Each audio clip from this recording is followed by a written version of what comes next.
큐티 가족 여러분 안녕하세요. 좋은 아침입니다. 어제는 너무 감기 몸살과 또 목이 너무 아파서 말을 하기가 너무 어려울 정도로 아프다 보니까 제가 큐티를 업로드하지 못했습니다. 여러분 이해해 주시고 오늘은 좀 큰 목소리는 아니더라도 함께 또 큐티를 나눌 수 있게 되어서 나눌 수 있음에 감사합니다. 제가 잠시 기도하고 오늘 또 우리에게 주신 생명의 양식 함께 나누도록 하겠습니다. 기도하겠습니다. 하나님 아버지 감사합니다. 오늘도 우리에게 새날을 허락하여 주셔서 하루를 말씀으로 시작하게 하시니 진심으로 감사합니다.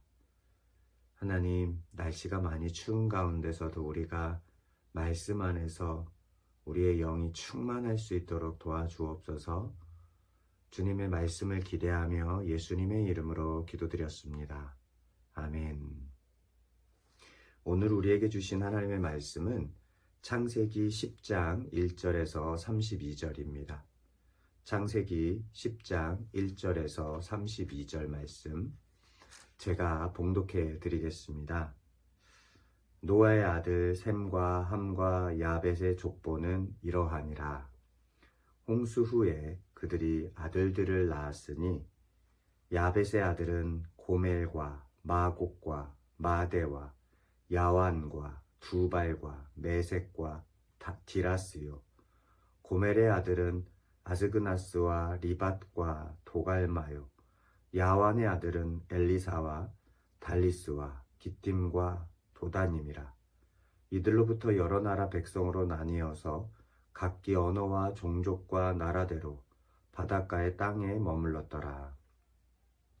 함의 아들은 구스와 미스라임과 붓과 가나안이요. 구스의 아들은 스바와 하윌라와 삽다와 라아마와 삽드가요. 라아마의 아들은 스바와 드단이며 구스가 또 니므롯을 낳았으니 그는 세상의 첫 용사라. 그가 여호와 앞에서 용감한 사냥꾼이 되었으므로 속담에 이르기를 아므는 여호와 앞에 니므롯같이 용감한 사냥꾼이로다 하더라. 그의 나라는 시날 땅의 바벨과 에렉과 악갓과 갈레에서 시작되었으며 그가 그 땅에서 아스루로 나아가 니느웨와 르오보딜과 갈라와 및 니느웨와 갈라 사이에 레센을 건설하였으니 이는 큰 성읍이라. 미스라임은 루딤과 아나밈과 르아빔과 납두힘과 바드루심과 가슬루힘과 갑도립을 낳았더라.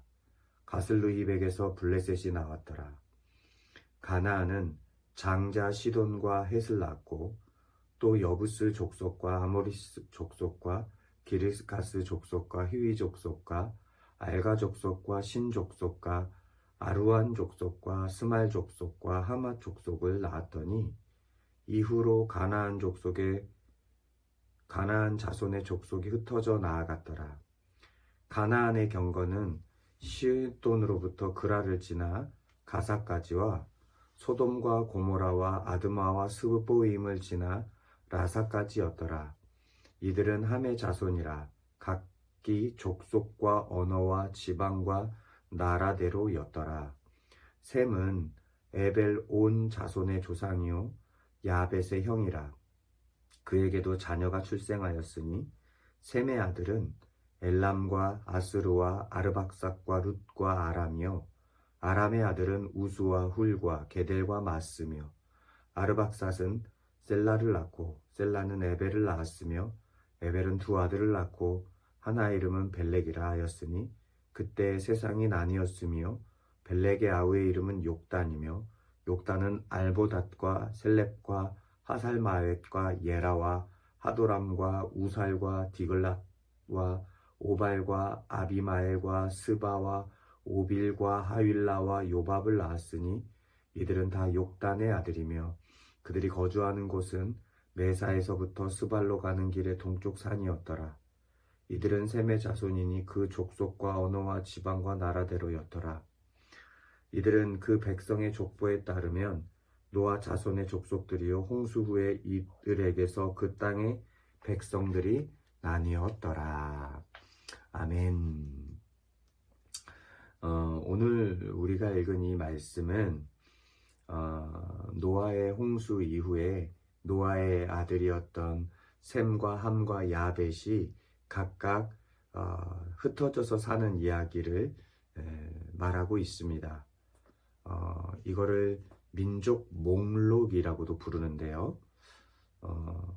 이 셈과 함과 야벳에게서 약 70여 개의 민족이 퍼져나갔다라는 이야기를 하고 있는 겁니다. 사실 읽다 보면 이런 생각이 들 수밖에 없습니다. 발음하기도 힘든 이름들이 잔뜩 나오잖아요.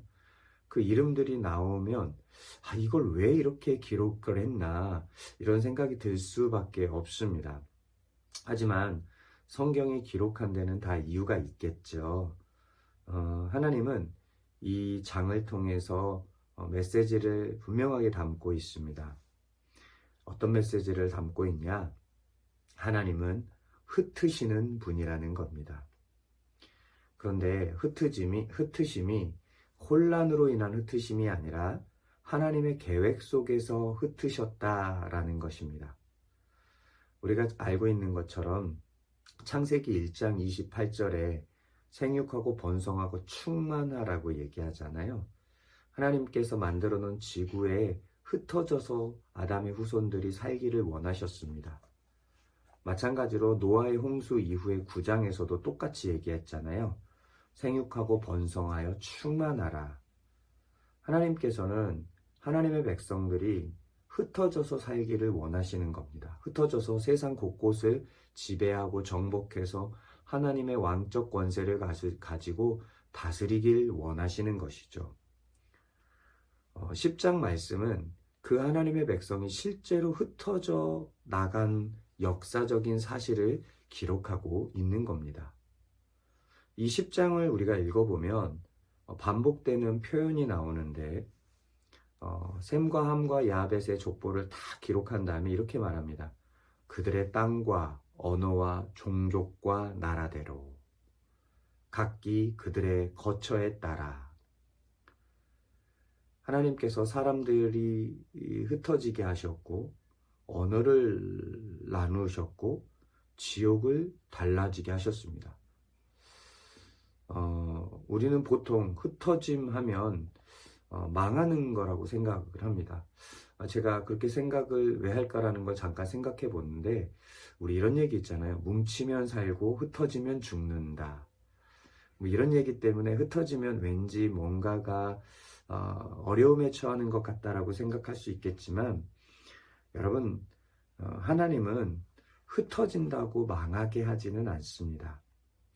여러분 사도행전에 보면 믿는 사람들이 핍박을 피하려고 여러 곳으로 흩어지는 이야기들이 나옵니다. 그런데 그 흩어짐 때문에 그 흩어진 장소에서 교회가 세워지게 하시고 복음이 퍼지게 합니다. 하나님은 복음을 듣게 하기 위해서 모으시기도 하지만 하나님은 동시에 복음적 사명을 위해서 흩어지게 하기도 합니다. 우리가 아직 읽지는 않았지만 11장에 바벨탑 사건이 나오잖아요. 이 바벨탑 사건 이후에 하나님께서 사람들을 흩으시는 장면이 나옵니다. 언어를 다양하게 하기 때문에 흩으시는 장면이죠. 그런데 이 10장에서 벌써 뭐라고 그러냐면 그들의 땅과 언어와 종족과 나라대로 흩으셨다고 얘기합니다. 그럼 이런 생각이 들 수도 있어요. 바벨탑 사건 때 언어가 흩어진 거 아니냐 이렇게 생각할 수도 있어요. 물론 그게 틀린 말은 아닙니다. 바벨탑 사건 때 분명하게 언어가 갈리잖아요. 그런데 이 앞에 언어와 종족대로 나눠졌다라는 말은 아마도 소통이 되는 사람들, 자기 부족들끼리 흩어졌다라는 의미로 이렇게 표현했지 실제적으로 언어가 나눠지는 것은 바벨탑 사건 이후입니다. 그러니까 이 10장에서는요 대화가 되는 사람들 아마 이런 의미로 쓰여진 것 같습니다. 그런데 여러분, 이 10장에서 노아의 자손들이 흩어지는 것은 하나님의 계획 속에서 흩어진 겁니다. 근데 반대로 11장에서 사람들이 흩어지거든요. 그것은 하나님의 계획 때문에 흩어진 것이 아니라 그들이 하나님과 같이 되려고 하는 교만 때문에 하나님께서 강제로 흩으신 것이죠. 말하자면 바벨탑 사건으로 흩어진 사람들은 저주의 흩어짐인 것이죠. 그러나 오늘 본문은 창조의 명령에 순종하는 흩어짐입니다. 우리 그리스도인들은 창조의 명령에 의해서 흩어질 줄 아는 사람들이어야 합니다. 우리는 주일에 한 자리에 모여서 공동체로 예배하잖아요. 모여서 예배하는 겁니다. 그러면 모여서 예배했다면 이제는 어떻게 해야 되냐면 일상의 자리로 흩어져서 살아갈 수 있어야 합니다. 그런 의미에서 일상이 굉장히 중요하죠. 흩어져서 하나님의 왕적 권세를 가지고 우리의 있는 자리에서 살아가는 사람들, 하나님 뜻을 위해서 흩어진 존재들인 것이죠. 복음서에 보면 씨 뿌리는 비유가 나옵니다. 이 마태복음에도 나오고 누가복음에도 나오는데요. 일반적으로 이 씨 뿌리는 비유에서 씨는 말씀이라고 생각을 합니다. 그런데 마태복음과 누가복음에서 이 씨를 각각 다르게 말하고 있어요. 우리가 알고 있는 누가복음에서 씨는 말씀이라고 나옵니다. 그런데 마태복음은요, 이 씨가 말씀이 아니라 전혀 다른 것이라고 소개합니다. 마태복음 13장 38절에 이렇게 말합니다. 좋은 씨는 곧 천국의 아들들이요. 다시 말해서 이 좋은 씨는 믿음의 사람들이 좋은 씨앗이라고 마태복음에서는 이야기하고 있습니다. 이 씨앗을 마태복음에서는 어디다 뿌리냐면 세상에 뿌린다라고 이야기합니다. 다시 말해서 하나님은 우리 믿는 사람이라는 씨앗을 세상에 심겨 놓는 거예요. 그 씨앗이 자라서 많은 열매를 맺게 하시려는 하나님의 계획이 있는 것입니다. 어쩌면 아직은 움이 트지 않았을지라도 우리는 내가 속한 곳, 가정, 회사, 학원, 동호회, 또 다양한 공동체에 하나님의 씨앗으로 하나님이 보낸 것일지도 모릅니다. 그렇기 때문에 내가 속해 있는 곳에서 하나님의 씨앗으로의 정체성을 가질 수 있어야 합니다. 여러분이 속한 곳에 하나님이 여러분을 그냥 보낸 게 절대로 아닙니다. 여러분이 속한 곳에 하나님이 하나님의 씨앗으로 여러분을 보내셨다라는 사실을 기억하면서 오늘도 내가 속한 곳에서 하나님의 영광을 드러내는 삶을 사시기를 소망합니다. 기도하겠습니다. 하나님 아버지 감사합니다. 하나님은 태초에 사람을 만드시고 왕적 권세를 이 세상에 잘 발현하게 하기 위해서 흩어지게 하셨습니다. 그래서 우리는 가정과 회사와 학교와 학원과 다양한 영역으로 흩어져서 일상을 살아갑니다. 그곳에서 우리가 하나님의 씨앗으로 하나님을 나타내게 될 하나님 그런 존재가 되게 하심을 감사합니다. 나는 포도나무라고 말씀하신 그 나무 대신 하나님을 보여줄 수 있는 씨앗이 우리가 되어 일상을 승리로 살아가게 하여 주옵소서. 오늘 또 우리의 삶의 존재됨을 감사하며 또 이 존재의 목적과 의미를 새기며 모든 순간을 하나님 형상에 합당하게 살아갈 수 있기를 간절히 소망하며 예수님의 이름으로 기도드렸습니다. 아멘. 오늘 또 말씀으로 승리하게 될 여러분 축복합니다. 오늘 또 말씀으로 승리하세요. 감사합니다.